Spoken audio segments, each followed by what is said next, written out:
Viewers, welcome to my YouTube channel. मैं हूं आपका दोस्त नरेंद्र अग्रवाल। दोस्तों, वैष्णो देवी का नाम तो आपने सुना ही होगा। चलो बुलावा आया है, माता ने बुलाया है। भक्तों की मनोकामना पूर्ण करने वाली, भक्तों के दुखों को हरने वाली, भक्तों की समस्त समस्याओं को समाप्त कर देने वाली, संसार की सभी खुशियों को भक्तों को प्रदान कर देने वाली माँ शेरा वाली, माता शेरा वाली आदिशक्ति वैष्णो देवी माता का मंदिर हिंदू धर्म में सभी प्रसिद्ध मंदिरों में से एक है। शायद ही कोई हिंदू होगा जो वैष्णो देवी धाम के बारे में नहीं जानता हो या फिर वैष्णो देवी का नाम नहीं सुना हो। ऊंचे पहाड़ों पर विराजमान माता वैष्णो देवी, कहते हैं माता के एक बुलावे पर उसके भक्त माता के दर्शनों के लिए दौड़े चले आते हैं, साथ ही गाते चले जाते हैं, चलो बुलावा आया है, माता ने बुलावा दिया है।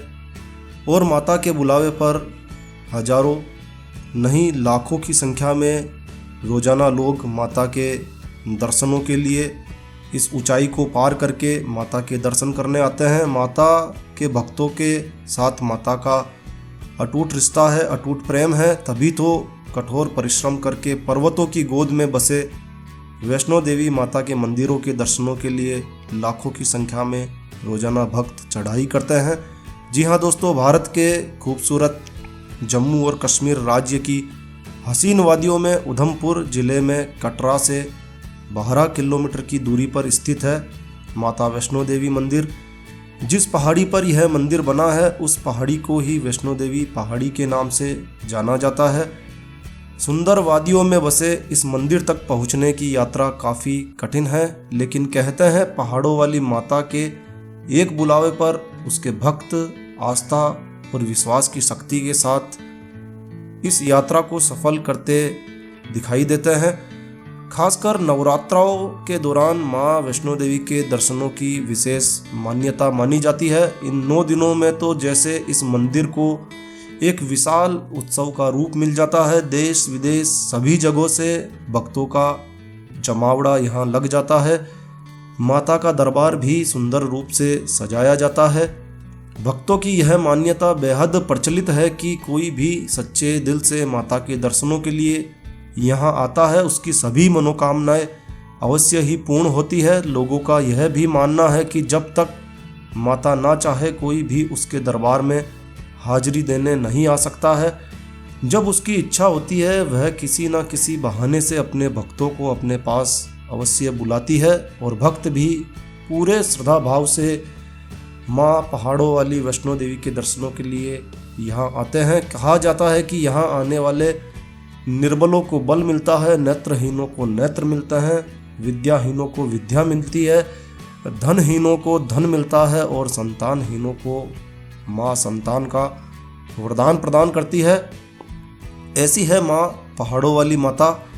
माता के इस चमत्कारी प्रभाव के साथ इस धार्मिक स्थल की प्रत्येक बात कुछ बयान करती है। न केवल यह स्थल वरन आदिशक्ति से जुड़ी पौराणिक कथा इस मंदिर की संरचना का कारण एवं मंदिर में रखी 3 पिंडियों सभी का बेहद रोचक रहस्य है। माता से जुड़ी एक पौराणिक कथा काफ़ी प्रसिद्ध है जो माता के एक भक्त श्रीधर से जुड़ी है। इस कथा के अनुसार वर्तमान कटरा कस्बे से 2 किलोमीटर की दूरी पर स्थित हंसाली गांव में माँ वैष्णो देवी के परम भक्त श्रीधर रहा करते थे, जो कि निसंतान थे। संतान ना होने का दुख उन्हें पल पल सताता था और इसीलिए एक दिन नवरात्रि पूजन के लिए कुंवारी कन्याओं को बुलवाया गया। अपने भक्त को आशीर्वाद देने के लिए माँ वैष्णो भी कन्या वेश में, कन्या रूप में उन्हीं कन्याओं के साथ वहाँ भोजन प्रसादी में आ बैठी और पूजन के बाद सभी कन्याएं तो चली गई, मगर माँ वैष्णो देवी वहीं रही और श्रीधर से बोली, सबको अपने घर भंडारे का निमंत्रण दे आओ। श्रीधर पहले तो कुछ दुविधा में पड़ गए। एक गरीब इंसान इतने बड़े गांव को भोजन कैसे खिला सकता था, लेकिन कन्या के आश्वासन पर अपने आसपास के गांवों में भंडारे का संदेश पहुंचा दिया गया। और साथ ही वापस आते समय बीच रास्ते में श्रीधर ने गुरु गोरखनाथ व उनके शिष्य बाबा भैरवनाथ को भी भोजन का निमंत्रण दे दिया। श्रीधर के इस निमंत्रण से सभी गांव वाले अचंभित थे। वे समझ नहीं पा रहे थे कि वह कौन सी कन्या है जो इतने सारे लोगों को भोजन करवाना चाहती है। लेकिन निमंत्रण के अनुसार सभी एक एक करके श्रीधर के घर एकत्रित हुए। तब कन्या के स्वरूप में वहां मौजूद माँ वैष्णो देवी ने एक विचित्र पात्र से सभी को भोजन परोसना शुरू किया।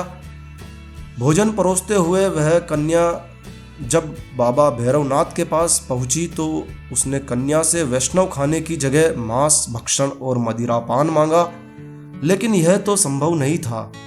फलस्वरूप कन्या रूपी देवी ने उन्हें समझाया कि यह ब्राह्मण के यहाँ भोजन है, इसमें मांसाहार नहीं किया जाता है। किंतु भैरवनाथ तो हट करके बैठ गए और कहने लगे कि वह तो मांसाहार भोजन ही खाएंगे। लाख मनाने के बाद भी जब वह नहीं माने, बाद में जब भैरवनाथ ने उस कन्या को पकड़ना चाहा तब माँ ने उसके कपट को जान लिया और तुरंत ही वायु रूप में बदलकर त्रिकुटा पर्वत की ओर उड़ चली। भैरवनाथ ने भी उनका पीछा किया। कहते हैं जब माँ पहाड़ी की एक गुफा के पास पहुंची, उन्होंने हनुमान जी को बुलाया और उनसे कहा, मैं इस गुफा में 9 माह तक तप करूंगी। जब तक आप भैरवनाथ के साथ खेलिए। आज्ञा अनुसार इस गुफा के बाहर माता की रक्षा के लिए हनुमान जी ने भैरवनाथ के साथ 9 माह तक खेल खेला और आज के समय में इस पवित्र गुफा को अर्धकुंवारी के नाम से जाना जाता है। कहा जाता है कि उस दौरान हनुमान जी को जब प्यास लगी तब माता ने उनके आग्रह पर धनुष से पहाड़ पर बाण चलाकर एक जलधारा निकाली और उस जल में अपने केश धोए।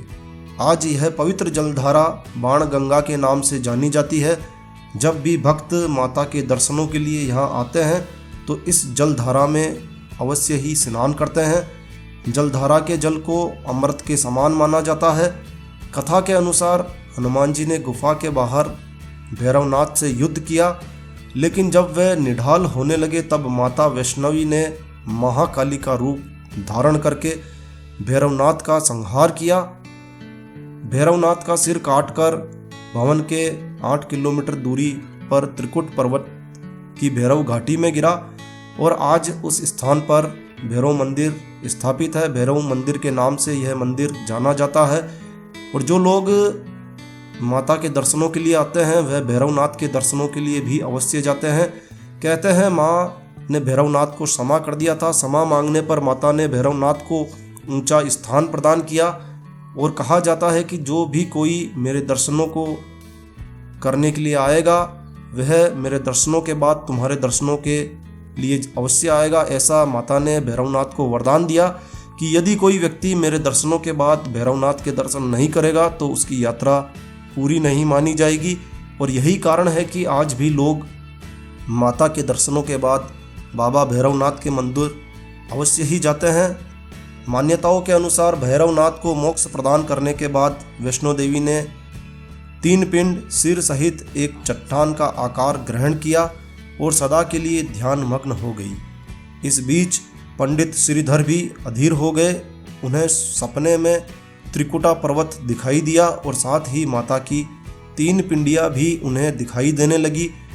श्रीधर इन पिंडियों की खोज करते हुए उस पहाड़ी पर जा पहुँचे। पिंडियाँ मिलने पर उन्होंने सारी जिंदगी विधि पूर्वक इन पिंडों की पूजा की। उनसे प्रसन्न होकर देवी उनके सामने प्रकट हुई और उन्हें आशीर्वाद दिया। तब से श्रीधर और उनके वंशज ही देवी माँ वैष्णो देवी की पूजा करते आ रहे हैं। माता के इन तीनों पिंडों का चमत्कारी प्रभाव भी बड़ा ही रोचक है। यह आदि शक्ति के 3 रूप माने जाते हैं। पहली पिंडी माँ सरस्वती की मानी जाती है जो ज्ञान की देवी है।